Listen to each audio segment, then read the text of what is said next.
В городе Остин, штат Техас, произошло событие, которое надолго останется в памяти его жителей. Ветеран вооруженных сил США по имени Джонатан Риверс, пожилой мужчина с осанкой, выдающий в нем солдата даже спустя десятилетия после службы, оказался в центре скандального судебного процесса.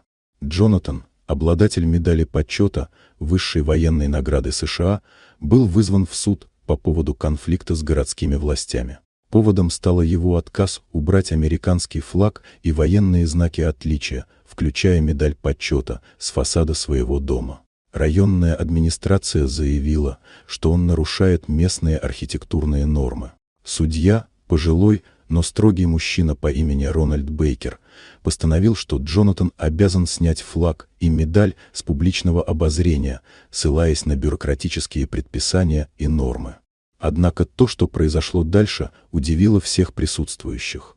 Когда судья зачитал свое решение, Джонатан Риверс не возмутился и не начал кричать. Он спокойно встал, поправил пиджак, на котором сияла его заслуженная медаль почета, и перед всей аудиторией, в том числе представителями прессы, ветеранами и горожанами, начал рассказывать историю своей службы. Без пафоса, без громких слов он описал, как во Вьетнаме вытаскивал раненых под огнем, как потерял товарищей и как сам чудом выжил, прикрывая других. Он не просил о пощаде и не оправдывался. Он просто напомнил всем, зачем была учреждена медаль почета и кому она по праву принадлежит. Его речь была короткой, но настолько глубокой, что в зале повисла тишина. Судья Рональд Бейкер, человек, известный своей жесткостью, не смог найти слов. Он посмотрел на ветерана и, заметив, как те, кто пришел поддержать Джонатана, встали в знак уважения, закрыл дело без объяснений. На следующий день в Остине обсуждали только одно, как один старик напомнил всем, что честь и достоинство не в бумагах и регламентах, а в поступках.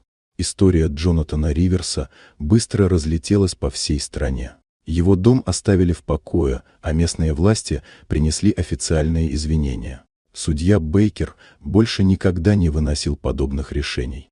И хотя Джонатан так и не снял свою медаль почета, оказалось, что ему это и не нужно было.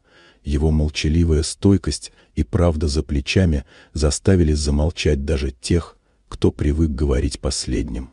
Вот такая удивительная история. Дорогие друзья, если вам понравилось видео, поставьте лайк, а также подписывайтесь на канал, впереди еще много интересного.